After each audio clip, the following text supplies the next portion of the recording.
because we're in a very cash-rich, marketplace. Valuations now becoming more and more important to be practice by practice led. There has been a bit of a rationalisation in terms of what certain practices are worth. People are more confident in where the market is and where pricing is. I think pricing is slowly started to turn. The dental market has an injected of entrepreneurism, hasn't it, in the last 15 years. It's very different to what it was.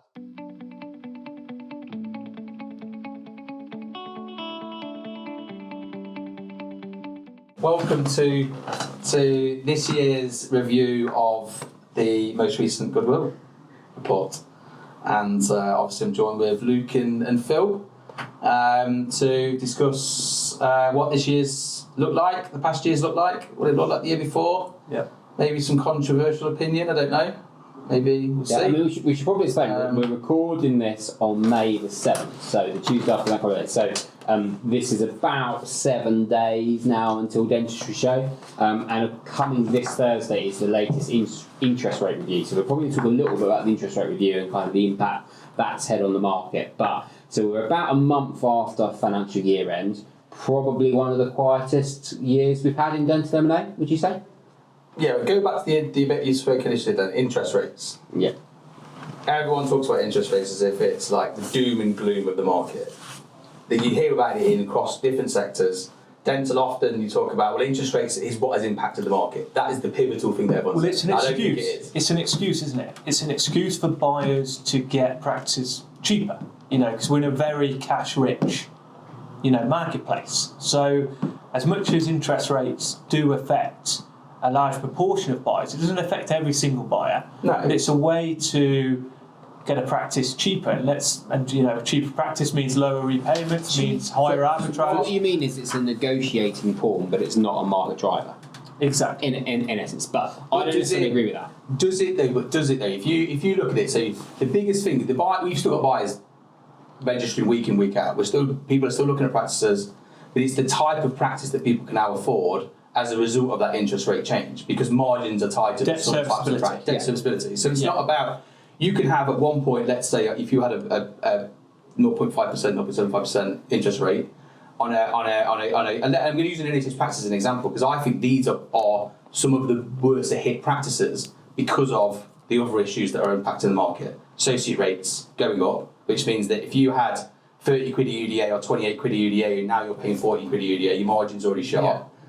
Not shot completely, don't want to say that's completely down to the NHS practice, but you're already in a position now where you're a bit tighter than where you were. Yeah. Then on top of that, you've now got another 6% to pay on top. So it's not that buyer doesn't want to buy the practice. Buyer wants the practice. It's not as if you start there going, I'm out. Yeah. Some will get nervous and some will run.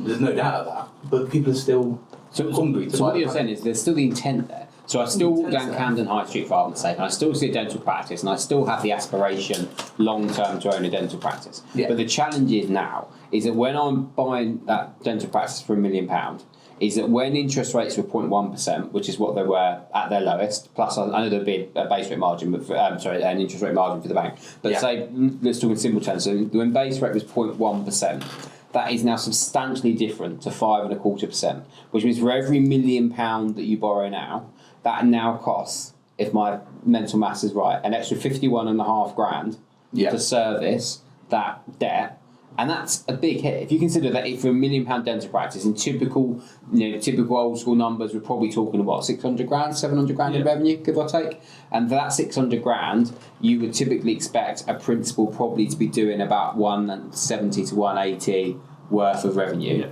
But if I take 51 grand off of that, then all of a sudden I'm back down to sort of like the 120s, the 130s kind of mark in terms of what I'm actually going to earn. And put simply, if I go and get a job and I get 7,000 UDAs and I get paid, as you said, £12 UDA because of the recruitment challenges now, I'm going to earn more as a dentist, associate dentist, rather than as a principal dentist. And so actually, whilst obviously you said about a negotiating pawn, it's a harsh reality, is that actually that practice I would have been better off as a principal dentist back just after COVID Whereas now I'm better off as an associate dentist. So it takes a certain kind of, shall I say, more business-like buyer. I think it comes down to depending on the practice, doesn't it? I think that's it. Well, 100%. 100 people won't buy now if they can't grow a business. So if you've got 9,000 UDAs in your single chair and you can't add another surgery, there is a ceiling price to what that practice will go for, and there's only one type of buyer that will buy it. Yeah. That's somebody that's going to be looking at for the next 10 to 15 years just servicing that contract and benefiting from the clinical profit. But that doesn't attract interest now, because effectively, if you can't grow a business, where's your arbitrage? What's the point of buying that business without growth? So the key for what everybody wants at this moment of time is the ability to grow that business. Yeah. And I think this is why this report is interesting, because you look at the range of multiple and you can think, actually, the high range is still there. People are still paying, up to 5 times. And obviously we're talking about an owner-occupier-led practice.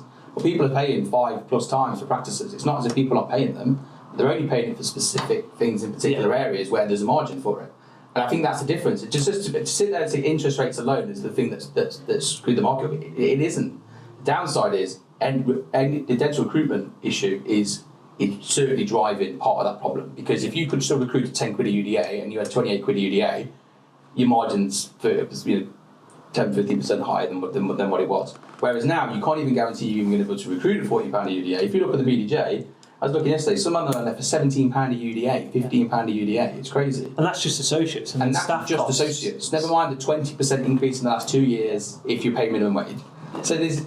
But then when you look at that, works both ways, isn't it? Because and what I mean by that is it's a negative both ways, in the sense of the fact that you can earn more now as an associate, so the incentive to buy, unless you particularly have an aspiration to buy, rather than it being a foregone conclusion as part of your career path, has somewhat dissipated.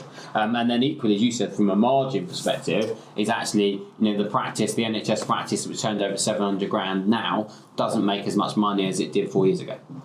Yeah, ultimately, and that's why I think over the last 18 months. You speak to a lot of solicitors, a lot of agents, they say a similar thing. Actually, the abortion rate was quite high. And I think that's on those type of practices where, unfortunately, the margin wasn't there, debt serviceability wasn't there. These buyers have come back round again, they're buying. So, and I think it's difficult when you look at this report, because you almost don't want to say, and I think it's why valuations now are becoming more and more important to be practice by practice led. You can't just say, oh, you've got an NHS practice. Like 10 years ago, you could say, oh, you've got 8,000 UDAs at 25, 26 quid a UDA. You sell it all day long, no matter where you are in the country. Now you have to look at it and go, okay, but there's a million and one other factors now. How easy is it to recruit? What you pay your dentist? Are you fully resourced? Does somebody need to get a bank loan? And then, and that's why this report we wanted to do it in this way, because we can't really say every type of practice is achieving X in every type of location. Yeah. It really is kind of. But I suppose to dispel some myths, the truth is that practices, even NHS practices, even in dental deserts, to use a very popular term now, still sell. So, for instance, we agreed a deal last week, which was in Wales. It was a predominantly NHS practice. Wasn't a particularly sexy UDA rate. I want to say it was £29-30 a UDA. And yet that practice actually got 2 or 3 offers on it and it sold.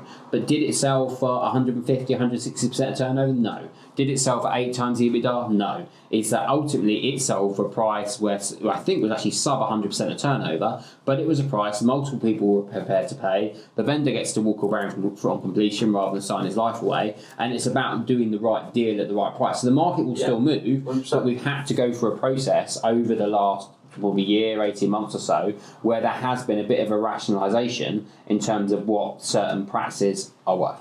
Well, I think that's the nail on the head. I think it's expectation now. I think people have gone through this period of expecting a certain price, or they've sat on, it's that wait and see approach. They've sat on the market, let's see what happens, and I think expect it to take a huge turn. Yeah. And I don't think that's going to happen anytime soon. I think it's going to kind of. But if we look at it over the 18 months, if we went back 18 months ago, if you're a buyer out there and you were thinking about buying a practice, you basically have just gone into hibernation. You've waited for interest rates to stabilise. You've waited to see the turn in the market, see what's happening, and all of a sudden over the last 3 months, you're doing the new buyer registrations. The activity on new buyer registrations is at an all-time high.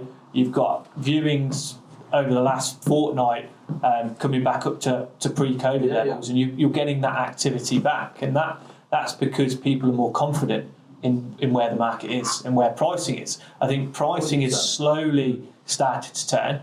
And now when we value, we've got more of an idea of what the practice will go for. We sort of 67% of our stock to first time / second time buyers, mostly first time buyers really. Yeah, that's 67%. So they're pretty much all going to get a bank loan. Who are going to get a bank loan? Most of them, but you do find many cash buyers. And if somebody's saying there's a cash buyer, it's very unlikely they're going to leverage up in some way. Or you're looking at below 300k.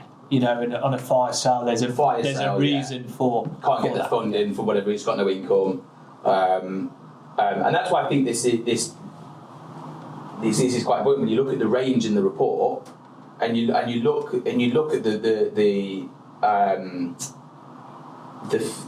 from 1.57 times to 5.56 times on the owner article. You think, where do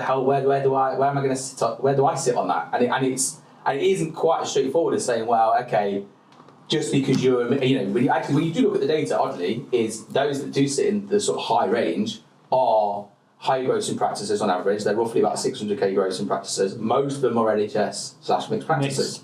The other end, average is 338k gross, and they're mostly private or very small NHS practices. So there's a type of practice which fits into the type of bracket you're going to get. That small one, that's you'd think that they would be the practice where people could see opportunity, but really it comes down to, actually, is it worth it from a debt serviceability point of view, from an income perspective, and also 100%.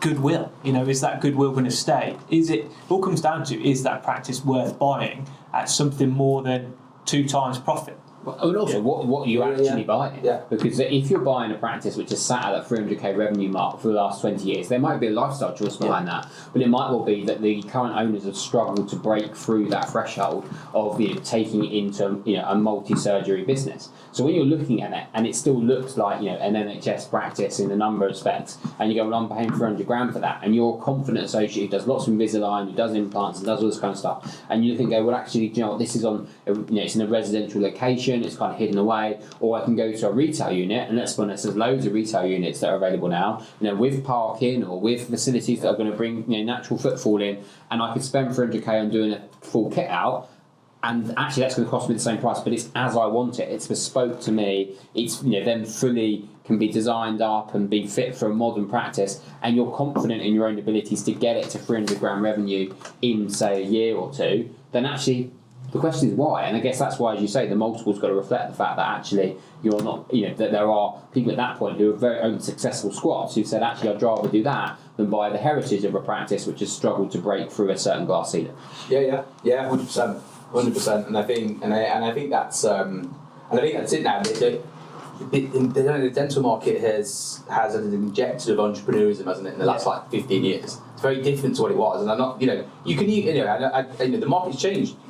How about even 5 years ago we used to go to a parent retirement seminar, and before now there isn't as many, and you have to question why. Is it because people are much more comfortable now? Their businesses are arranged in a slightly different way. Is it because a lot of that generation are now sold because of the corporatisation of the market? You don't know, but the market is shifted. People are a little bit more savvy. And just because you can be sat there as an owner earning 150, 180 grand a year comfortably now, unfortunately for a buyer, that's not necessarily going to be the case. When you can be earning 14 quid as a UDA, as an associate, and comfortably earning 120, 130 grand. But that's why when you look at this report, it's quite, when you look at that range, because we use the range graph, and you look at it, you don't really want to get put off by thinking, okay, well, 1.57 times, I've been valued at 4, and it's kind of like, we're not saying that. What we're saying is that that's the range of our data, and this is typically what you see, but you've got to get valued on an individual case-by-case basis, because you could still be in London with a very unsellable practice. You could still be in Manchester with a very unsellable practice. You could be in Ipswich with a very sellable practice. You just have to have the right practice now in the right location. So let's recap what really plays a part when we decide the multiples, because we sit in a room like we're doing now, and every valuation that comes across the desk is signed off by all three of us. So principally we put the multiple on it. So what do you think the key drivers are in terms of where we pitch that, other than comparable data? I think I'll get started on this one. I do think the building, and the type of building it's in, whether you're ground floor and first floor. Ground floor is a big one. Is a big one. You knock off at least half a multiple, if not slightly more, if you're on first floor. No, just buyers really don't like it. Anybody out there listening I had somebody who had the opportunity 3 years ago to get the lease on the ground floor. And I went and valued their practice. There was no room to grow, and they said, "Oh, I'm glad that we didn't go for the ground floor." And I'm like, "What was the lease?" They said £6,000. I said, "Why didn't you just take on the lease? Why didn't you take on that lease?" But and it's not because they're not unsellable if they're on the first floor. No. But what you do tend to find is the viewings go in, they come out and go, "Okay, it was a bit tighter than they expect." Because technically, first floor practices tend to be a little bit tighter. They haven't got quite the room, the same space. So I do find that's definitely, regardless of whether you've got the strongest UDA rate or the, doesn't mean they're unsellable though. So this links me to capital expenditure. You know, if somebody needs to go and spend £100,000 to get that 3 surgery practice up to a modern way of working, that plays a big part. You know, capital. If people are, you know, as Luke's gone through his analogy on interest rate payments and, you know, it costing 50k extra, what somebody doesn't want to do is buy out 4 times EBIT, 4 times fair maintainable trade, and then have to go and spend 100k of cash. But there's still that trade-off, isn't there? Because you know what we're not advising people to do is, if they're a year away from retirement, go and spend 100 grand on capex. You're better off. You're not going to get it back. No, exactly. You're better off take the hit, take a lower valuation, recognise that the practice does require some investment. That's better than you go and spend 100 grand on probably kitting out so it looks done to the nines, but probably not to the individual specification of the purchaser. And in truth, it might make it look more attractive. Might make it look more attractive, but ultimately, spend 10 grand. Make it nicer. You know, if you were going to put your house on the market and you needed to do a bit of improvement, so when somebody walks through the door, they don't think, what am I going into? You paint your hallway magnolia, you don't do the kitchen, do you? Yeah, exactly.